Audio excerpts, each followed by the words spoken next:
Farg'ona davlat universiteti talabalari va magistrantlari diqqatiga. Ilm yo'lini tanlagan aziz yoshlar, endilikda siz yillik o'quv rejasida belgilangan dars mashg'ulotlari va mavzularni nafaqat oliy ta'lim muassasasiga kelgan holda, balki maxsus platformaga joylanuvchi video darslar orqali ham o'zlashtirishingiz, bilimlaringizni mustahkamlashingiz mumkin. Bu borada biz sizga yaqindan ko'mak beramiz. Ya'ni oliygoh professor o'qituvchilar tomonidan olib borilgan dars jarayonlari tasvirga olingan holda taqdim etiladi. Biz sizning mukammal va sifatli ta'lim olishingiz tarafdorimiz. Siz istagan paytingiz va joyingizda ushbu darslarni tomosha qilishingiz va mavzularni mukammal tarzda o'zlashtirishingiz mumkin. Farg'ona davlat universiteti rahbariyati talabalar uchun qulay va mukammal ta'lim sharoitlarini yaratib berishga hamisha tayyor.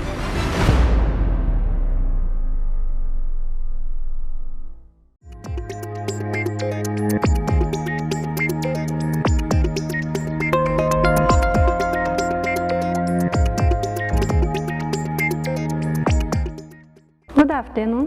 I am a teacher of Fargana State University, English Language and Literature faculty, OXUNJONOVA Mohira OXUNJONOVA, and I want to discuss with you topic assessment and types of assessment.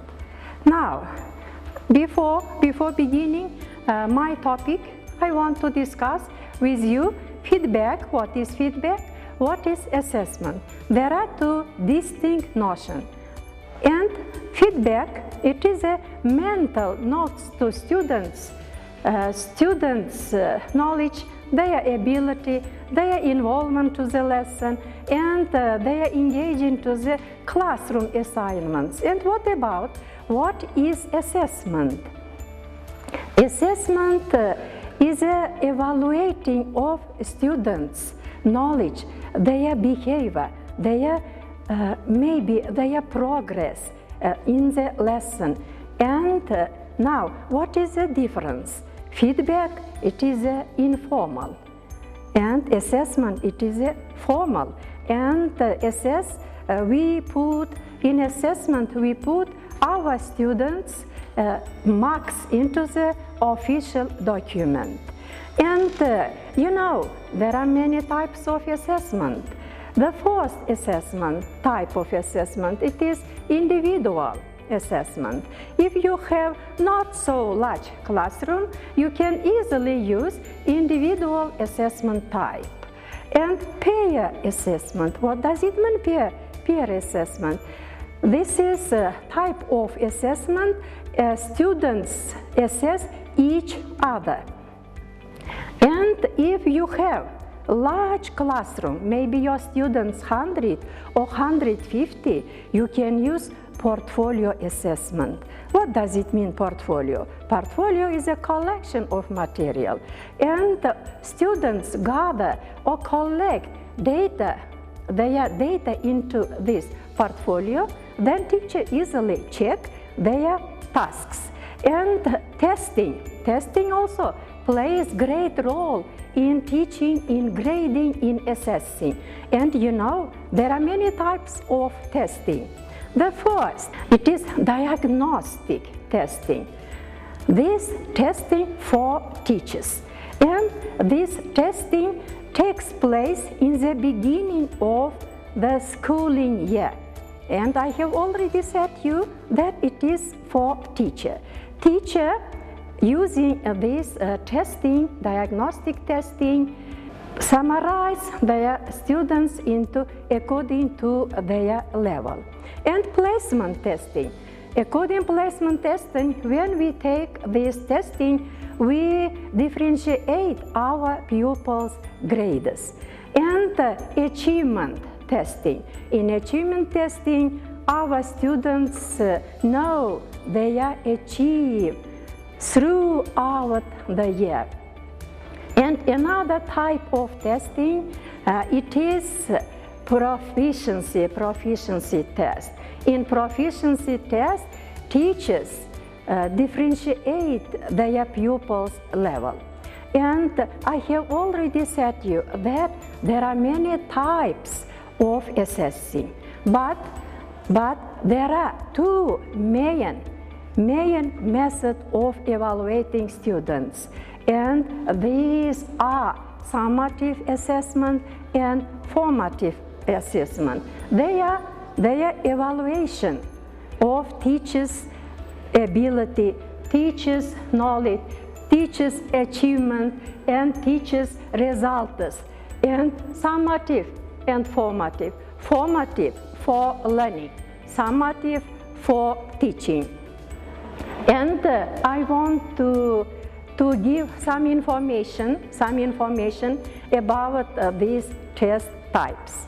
And the formative assessment you can use. It is ongoing, and you can use in your every lesson, maybe in every lesson or one time in a week. And what about summative?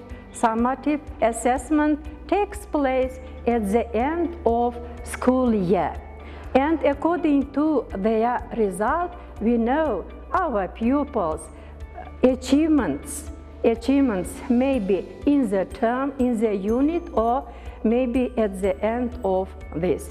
And there are also self-assessment.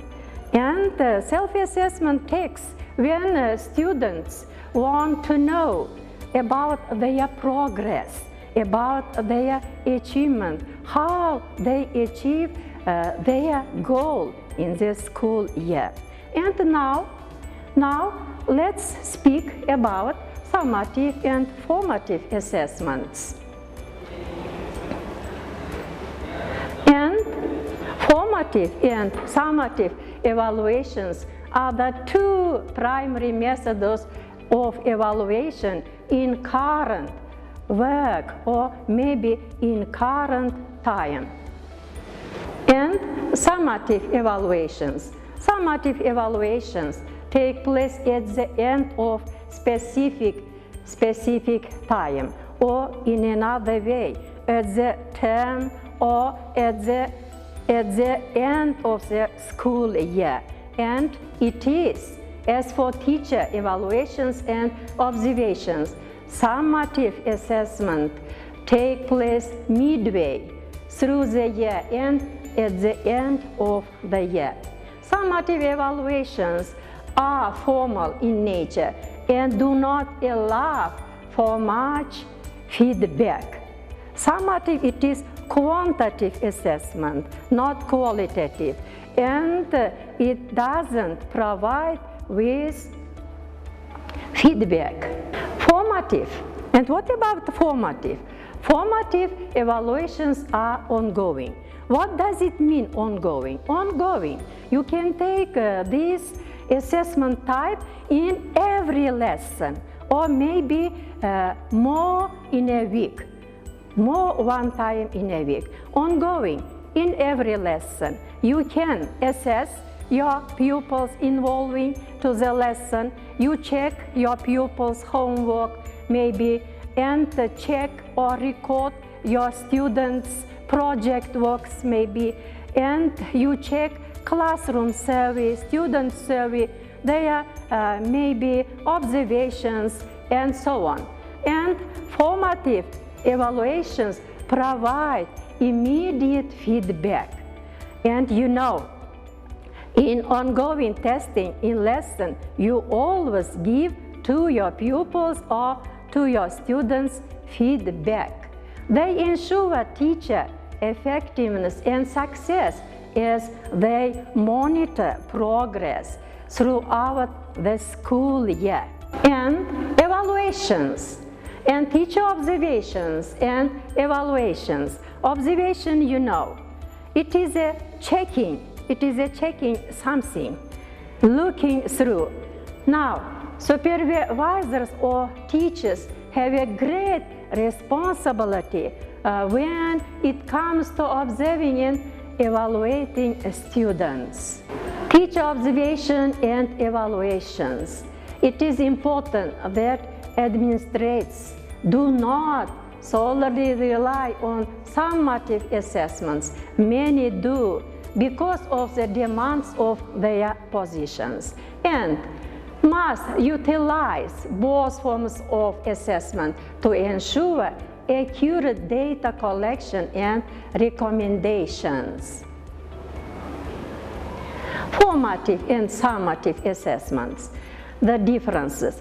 At the beginning of my lesson, I have already said to you, these both are very important, more effective evaluation types, summative and formative. The first, their difference, formative, it is informal. Summative, it is formal. What does it mean? Summative may be in every lesson. You cannot use summative. Informative, in every lesson, you evaluate your pupils' knowledge, their engagement to the activities, to the tasks, or their behavior, and immediately give them feedback. And summative assessment you can take, or it takes maybe in the term, at the end of the term, or at the end of school year. It is quantitative. Formative. Pay attention to the formative assessment. I have already said you, formative assessment takes place in every lesson. It is some more complex and completed during development of program, conducted more than once, research oriented, and intent is to improve, and coaching for success. Ensure goals are being met, provide feedback. In formative, you should give feedback in every lesson maybe, and so on.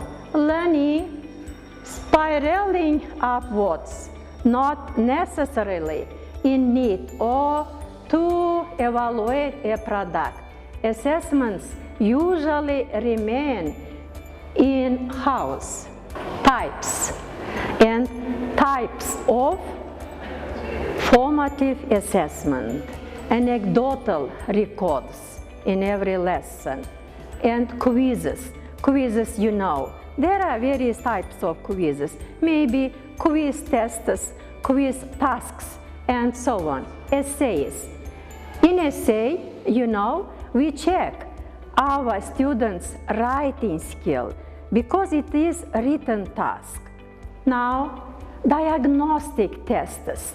And I have already, at the beginning of my topic, I have said to you that diagnostic tests for teachers.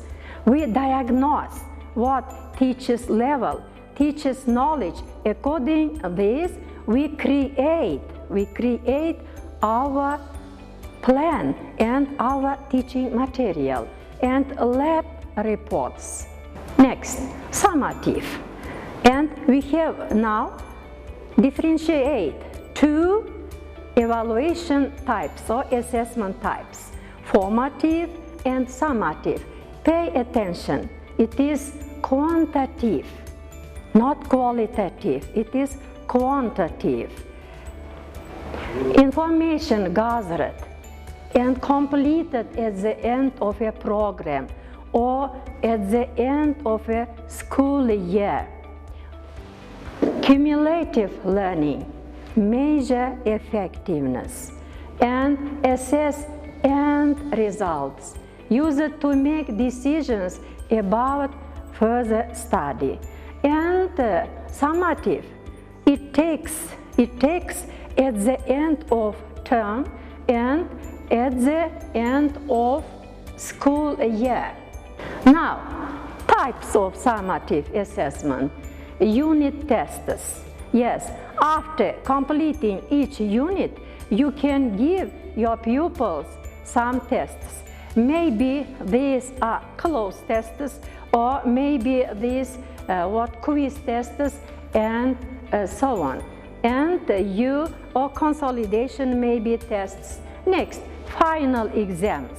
At the end of the schooling year, we take final exams and statewide tests, national tests. You know, national tests our students take for national certificate.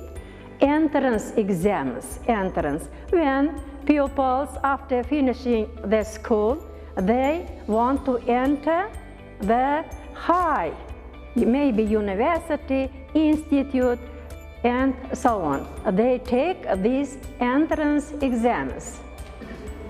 The link between formative and summative evaluation. There are two notions. They have some differences, and we have already differentiated these two notions: formative assessment, summative. Formative, it is informal, and it is ongoing, and you can use formative assessment in your every lesson or one more in a week. It is not quantitative. And summative, firstly, it is quantitative evaluation.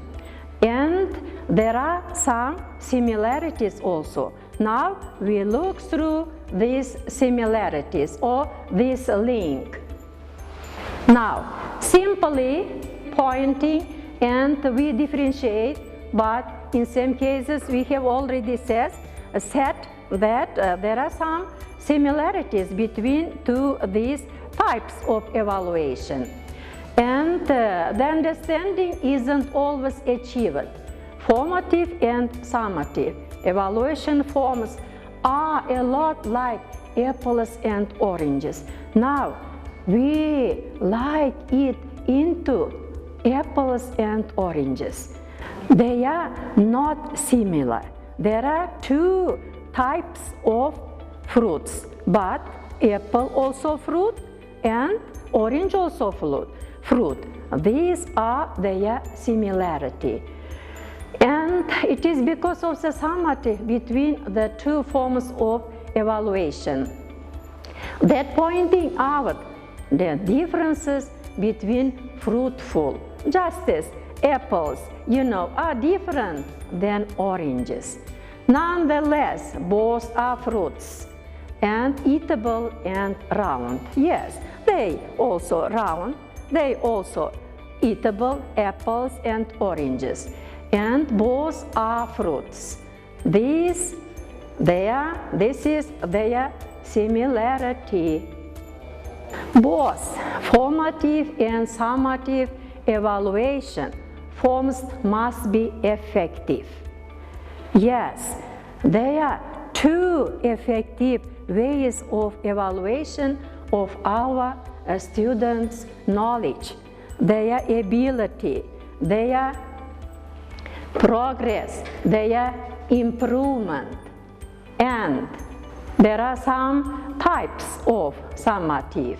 There should be alignment between clear and realistic learning outcomes and evaluation method and tasks related to the learning outcomes and methods of learning. What does it mean? It means that we choose for our students such tasks which related to the topic, to the task, and to our program. And validity. Evaluation should measure what it sets out to measure. This is typically pointed out during the pre-conference between the teacher and the administrator or between students. Validity, our types of, maybe it is testing, maybe it is in some writing tasks, should be valid. What does it mean? Validity, we know, validity, we should give to our students what we want, nothing else, only what we want, what we need. And next, reliability. Evaluation should be consistent and fair. And good assessor, reliability, administrator with classroom experience preferably. transparency. No hidden agendas or surprises for teachers. Teachers should not have to guess what is in the assessor's mind. Evaluation should be clearly fair to published learning outcomes or teacher personal improvement plan or program. Purposes of evaluation. And without this, purposes of evaluation are many. First, we check our students' ability. We check our students' progress. We check or record our students' level of their knowledge, their proficiency, and so on. And the first, to consistently promote growth. Yes, I have already said you, when we take self-assessment, students know about their achievement. At the beginning of their study, they set their goal. And using this evaluation, maybe summative, maybe formative, they know results of their goals. And our second purpose to improve delivery of content to the student and to ultimately improve the learning of the students. And all three purposes we should use for our evaluation. And words of wisdom. Teachers can fix bad teaching. They find it very difficult to escape bad evaluation. Yes, our evaluation should be fair and honestly. And we should use all testing types what we want, relating to our needs and what we want. Nothing that we do to or for our teachers is more important than our evaluation of their work and the feedback administrators and peers give them on it. The results of our evaluation influence our teachers for the rest of their careers. Yes, according to our evaluation, according to their results, we know our students' knowledge, their improvement, and according to that, we plan our works. The best method of evaluation is formative evaluation, and I think so, because summative, it is quantitative, and only it takes at the end of the school year, or maybe entrance exams, or at the end of one unit. But formative assessment we use in our everyday lesson in order to motivate our pupils, our students, to encourage them and to know their improvement, their achievement, their progress. That's why formative evaluation is best method of evaluating students' knowledge. My presentation is over. Thank you for your attention, and in future we'll meet with you and discuss another types of evaluation. Thank you for your attention.